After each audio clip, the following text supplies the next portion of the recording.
Olá, sejam todos muito bem-vindos a mais um episódio do nosso podcast. E hoje, como vocês podem ver, nós temos aqui uma companheira mais que especial, né? Nós temos a Francilene, ela será a nossa convidada de hoje. Mas antes de apresentar essa pessoa incrível que estará aqui, né? Está aqui ao nosso lado, vamos te convidar a seguir as nossas plataformas digitais, @TV Promessa Viva. Estamos no Instagram, no TikTok, no YouTube, sempre trazendo temáticas de muita importância, de muita relevância para o nosso contexto atual, tá? Então, fique à vontade para dar uma olhadinha em tudo aquilo que já está produzido, ativar as notificações para sempre estar recebendo aquilo que estamos produzindo para vocês com muito carinho. E agora eu quero apresentar a vocês a Francilene, essa pessoa aqui incrível. Vocês vão ter a oportunidade de ouvir mais sobre o trabalho dela, é um profissional incrível. Vou deixar que ela se apresente, tá? Porque eu posso cometer a gafe de errar as grandes formações que ela tem. Então, agora eu vou passar a oportunidade para que ela esteja falando sobre quem ela é, sobre a formação dela. E logo, logo a gente vai estar aqui introduzindo qual será a nossa temática. E com a apresentação dela, eu tenho certeza que vocês vão identificar sobre o que estaremos falando nesse mês de abril. Francilene pode ficar à vontade. Fran, vou chamar de Fran, que é muito mais íntimo, tá, Fran? Pode se apresentar. Muito obrigada, né? Um prazer estar aqui, falar sobre esse tema maravilhoso, né? Que eu sou neuropsicopedagoga, psicopedagoga também, então trabalho com crianças atípicas. Meu trabalho é muito especial, como Lucélia falou, né? Que trabalho com pessoas maravilhosas, com crianças e adolescentes que fazem a nossa vida mais feliz, né? É verdade, né? Quando nós estamos falando sobre o plano maternal, né, o gestar, eu sou suspeita para falar sobre isso, porque eu tenho essa paixão na minha carreira e trajetória profissional, mas quando nós estamos falando sobre isso, né, Fran, nós idealizamos uma maternidade onde as crianças virão como um padrão estabelecido, aquilo que a gente espera, né, sem nenhum problema de saúde, nenhuma deficiência, seja ela visual, auditiva. E quando a maternidade chega real, concreta, que eu pego aquele bebezinho e ao longo do tempo eu vejo esse desenvolvimento, eu tenho uma maternidade da qual eu não imaginei, que é a maternidade atípica, né? E como que as mães, elas sofrem em relação a isso. E por isso esse mês de abril é tão importante, né? E muitas pessoas não sabem dessa importância, desse significado do mês de abril. Eu gostaria que você falasse um pouco sobre essa campanha que acontece nesse mês. Dia 2 de abril, né, é comemorado, celebrado o Dia Mundial de Conscientização da Pessoa Autista, né, do espectro do autismo. Então, é muito importante a gente ter consciência, saber o que é, saber também como acolher as mães, os pais, as crianças atípicas, os profissionais que cuidam também. Então, é um mês muito importante porque em diversos lugares há campanhas de conscientização para que as pessoas saibam como cuidar, como incluir, como receber, né? E como cuidar não só da criança ou do autista, independente da idade, mas também de seus pais, de seus familiares, né? Das mães, principalmente, como você tinha comentado, porque há realmente aquela idealização do filho perfeito, né? E quando a criança nasce com algum tipo de transtorno, seja do espectro autista ou de qualquer outro, há aquela insatisfação inicial, aquela quebra, né, de todo aquele desejo, aquele planejamento, né, que a gente como mãe faz quando está gestante. E depois, quando nasce, é uma emoção diferente por aquele ser que a gente está conhecendo pela primeira vez, né? E quando nasce com algum tipo de transtorno, como o nosso tema, né, do espectro autista, há aquele medo inicial, né? E como eu vou agir? Que tipo de atividades eu posso fazer? Que profissionais, que desafios eu vou enfrentar? E essa criança, como ela vai encarar o mundo e como vão recebê-la, né?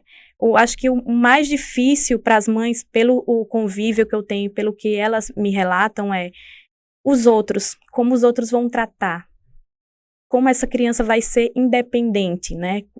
Ou vai necessitar sempre de outras pessoas, que é um medo maior das mães, né? Exato. Essa idealização em torno da maternidade, do bebê perfeito, ela vem muito anterior a nós estarmos gestantes, né? Sim. Isso a gente vê com a experiência dos outros, Em atendimento de mulheres, né, planejando engravidar, elas já trazem essa narrativa, mas como que vai ser? Mas e se o meu filho tiver uma deficiência? Se eu não conseguir educar o meu filho, se eu não conseguir dar a ele o que ele precisa? E aí eu questiono muito para elas, né? Mas o que é que o seu filho precisa? Nós temos algumas observações a serem feitas, desde a questões materiais. Hoje eu estava vindo para cá, para gravar, e parei antes de ir no supermercado para comprar um lanche para Ronald, e uma criança ficou olhando o Danone. E aquilo me partiu o coração, sabe? Porque eu olhei para a mãe estava com o bebê no colo, já tinha mais 2 maiores, e tinha ela, uma pequenininha. Ela olhava assim para o Danone, e aquilo me cortou o coração de tão grande assim, uma forma tão profunda, que eu não consegui reagir, porque eu sempre costumo comprar para a criança quando ela me pede. E eu não consegui reagir e a mãe saiu levando a criança. Então, será que eu idealizei uma maternidade onde eu não poderia dar um simples Danone? Para algumas pessoas, pode ser muito simples. Isso. E eu comentando com o Ronaldo, né, que na minha infância eu não tive Danone para comer. Hoje o Ronald tem, graças a Deus, que a gente consegue comprar. Ah, Lu, que trivial. Para a gente que tem, sim, mas para uma mãe que se viu grávida, talvez não tenha feito esse planejamento. Exato, esse bebê chegou, e esse bebê chegou com espectro autista, ou qualquer outro transtorno, para ela é como se abrisse uma cratera e ela não soubesse onde exatamente colocar esse pé. E além de trazer as questões que são delas, né, Fran? Tem a questão de como que eu vou buscar por um direito que está posto, né? Por isso existe a campanha de conscientização, um direito que está posto, que me assiste, mas que eu não consigo ser assistida, eu não consigo me sentir assistida, né? Nós temos aí as campanhas em relação à utilização do cordão, justamente para facilitar as pessoas identificarem. Nós andamos em transporte coletivo, nós podemos ver a identificação, mas não há um respeito. Essa questão das mães e pensarem, né, o que eu posso fazer. Eu vejo muito em relação a, por exemplo, que mães que me procuram, que querem que eu faça a assistência psicopedagógica, neuropsicopedagógica, até com a terapia ABA, porque eles procuram o sistema público de saúde e não conseguem, ou então acha que está precisando de mais, porque há essa necessidade mesmo de que haja um avanço maior, né? E porque elas esperam que os filhos também se desenvolvam mais, né? Porque há essa expectativa de ver criança com a mesma idade, com um certo desenvolvimento, e o seu filho não está com desenvolvimento, né? E qual o caminho percorrer para essas mães, ou como elas podem se sentir bem, se sentirem, não, eu estou fazendo o máximo, porque muitas sofrem muito por isso também. O que eu posso fazer a mais, né? Muitas até buscam estudar para poder fazer em casa algumas atividades, mudar a rotina da família, para que elas consigam se sentir bem. Não, eu estou fazendo algo para meus filhos, né? Eu estou suprindo aquilo, as necessidades, né? Como nesse caso que parece trivial, mas é uma necessidade. A criança queria aquele lanche naquele momento, né? Imagine uma criança que precisa de 5 terapias e conseguiu pelo SUS apenas 1 ou 2, né? E que a família não consegue pagar as outras terapias, aí é que a mãe entra em desespero mesmo, né? Porque é desesperador. Porque você vê que seu filho, até certa idade, até 7 anos, o desenvolvimento é diferente, é diferenciado. Há um aumento de chances dessas crianças se desenvolverem mais do que depois desse período. E as mães têm consciência disso e muitas vezes não têm, né? Essas terapias todas lá do fono não conseguiu liberar, o TO também não está conseguindo, terapeuta ocupacional. Então, há esse medo em relação ao tempo também. Então, tudo é meio que uma corrida contra o tempo para as mães atípicas, né? É muito maior do que simplesmente aquela necessidade básica de um lanche, né? Sim. Quando você fala assim, né, sobre essa dificuldade do que elas enfrentam, enquanto trabalhadora do Sistema Único de Assistência Social, eu vejo muitas famílias, né, com uma carência não só financeira, mas com uma carência educacional. E uma coisa que você falou, Fran, que foi muito interessante, é as mães que sabem dessa importância do tempo até os 7 anos, que para mim, confesso que agora acendeu uma chave aqui, que eu não tinha noção dessa percepção de que até uma certa idade é sim mais fácil. A gente tem isso em relação à criança típica, né? Que é um mundo ali crescendo, mas em uma criança típica eu também não imaginava que haveria um tempo estimado para maior agregação de capacidades, de habilidades. E eu não sei se você conhece, eu tenho dois irmãos gêmeos, acho que eles devem ter seus 40 e 50 anos, eu acho. E eu fico encantada de ver a autonomia deles.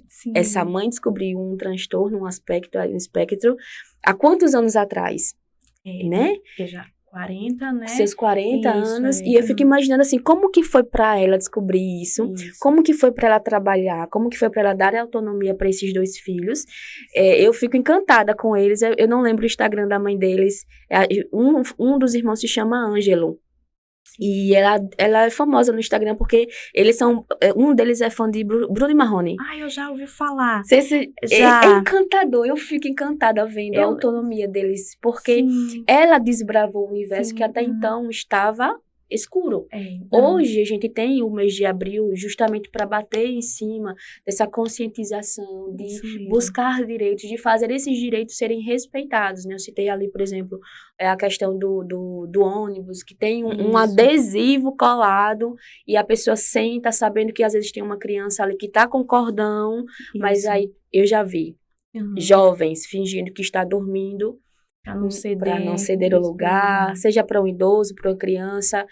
Uso o transporte coletivo e tem uma menina que ela sempre vem em pé do bairro para a escola. E eu fico, cara, a menina é visível, sabe? E muitas mães sentem vergonha de usar, né, o cordão, porque já tem os olhares. Então, uma mãe chegou até me perguntar sobre o cordão uma vez. Fran, o que eu faço? Eu uso o cordão ou não?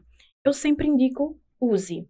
Use para identificar, para as pessoas estarem cientes de que aquela criança é atípica, que ela tem necessidades e que ela precisa ser respeitada, né? Tem direitos também, então é necessário que se use sim. Claro que a gente idealiza um mundo ideal de que é uma criança, então todos vão respeitar, de qualquer forma, sendo típica ou não, né? Porém, a criança atípica e com autismo tem algumas necessidades. Por exemplo, o som, o calor, às vezes gera uma crise. O estar em pé durante muito tempo, como o caso que você comentou do ônibus. Então, há essa necessidade da identificação para que as pessoas ao redor possam saber como lidar também. Porque quando você vê a pessoa com colar, você já fica atento, não, ali, claro que quem tem o conhecimento, né, que aquele colar identifica e fica bem claro que a pessoa é atípica, tem autismo, se for ela com todas aquelas pecinhas do quebra-cabeça, ou então com o símbolo do infinito colorido, né. Então, é importante o uso, sim, do colar. Por quê? Daquele cordão, né? Porque vai identificar e vai facilitar também para as pessoas ao redor saber como chegar ali na mãe e perguntar se precisa de alguma coisa, porque é o certo, né? Chegar e perguntar, precisa se sentar, ou então sente muito calor ou muito frio, porque também acontece isso, né? E tudo pode desencadear uma crise. Então, essa identificação vai facilitar o atendimento, até a forma de abordagem também das pessoas ao redor. Você falando em relação à questão do atendimento, né? Aconteceu um evento no ambiente de trabalho onde a mãe chegou sem o filho. O filho dela tem seus 13 e 14 anos, então ele já é um homem, um porte de homem, só que ele é extremamente agressivo, né? O espectro dele, ele bate nas pessoas, ele morde. Na escola, a mãe relatou que ele vai e só consegue ficar 1 hora porque ninguém aguenta.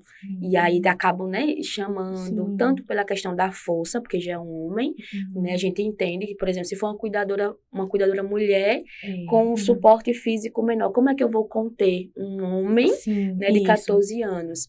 E ela disse assim, olha, eu tô vindo aqui, mas eu já tenho que voltar. Ela queria um atendimento, né, no CRAS. Eu já tenho que voltar porque eu não trago ele, porque ele agride as pessoas, então você pode me adiantar o processo e tal. E ela falou na recepção e não entenderam, né? Tanto teve a questão da agitação dela, um certo nível de educação, né? Uma certa grosseria ali, mas fica, sabe, a angústia dessa mãe. Eu preciso voltar para casa, eu preciso, e eu não posso sair, porque ele agride as pessoas, eu não sei o que ele pode fazer. E essas mães têm que lidar com isso constantemente. E a campanha novamente vem para que nós estejamos reafirmando o porquê de respeitar tempo, respeitar, né, condições mínimas. Se você chega no espaço público e tem ali, né, não ligue som, ouça o celular baixo, porque não é só um espaço seu. Existem pessoas que têm condições especiais, necessidades para se sentirem bem de estar ali. E nós agimos como se fôssemos só nós no universo. Isso. Essa questão da mãe que você falou, essa necessidade mesmo dela chegar e falar com rapidez, né? Para que o atendimento fosse mais rápido, para que ela pudesse voltar. E é muito constante com as mães essa questão de haver essa necessidade desse acolhimento rápido, independente do nível também, porque realmente saiu de casa, a criança mudou o quê? A sua rotina. Mudou o ambiente onde ela se sente confortável, se sente segura, né? Então, há uma necessidade desse olhar também de ver, e que eu acredito que a gente poderia até puxar no caso de, as mães poderiam ter também uma identificação, para que as pessoas olhassem para aquela pessoa e quisesse também acolher, quisesse também, de alguma forma, facilitar a vida para ela, que já não é fácil. Como nesse caso que você mencionou, que provavelmente é uma criança nível 3 de suporte, então precisa de muito suporte. Precisa de, a todo momento, ter pessoas, que o suporte é relacionado a isso, né? A ter pessoas a todo momento acolhendo, ajudando, para que essa criança, esse adolescente de 14 anos já, né, possa se sentir bem, possa se desenvolver também, né? Então, há essa pressa, né, para tudo. De novo, a gente falando sobre o tempo, né? Então, há uma pressa em relação também ao atendimento mais básico, porque a mãe precisa estar lá junto dessa criança, né? E como muitas vezes a gente não compreende. É verdade. De que, espera aí, houve uma falta de educação, né, e tal. Mas será se fosse nós? Se fôssemos nós, né, no lugar dela, como nós iríamos agir, né? Exatamente. E fantástico a gente fazer essa observação, né, em relação ao tempo.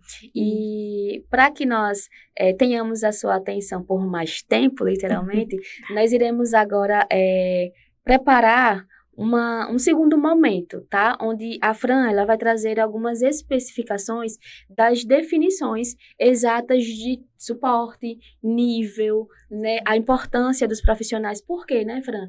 Muita gente diz assim, é suporte o quê? Nível o quê? E não compreende do que se está se tratando.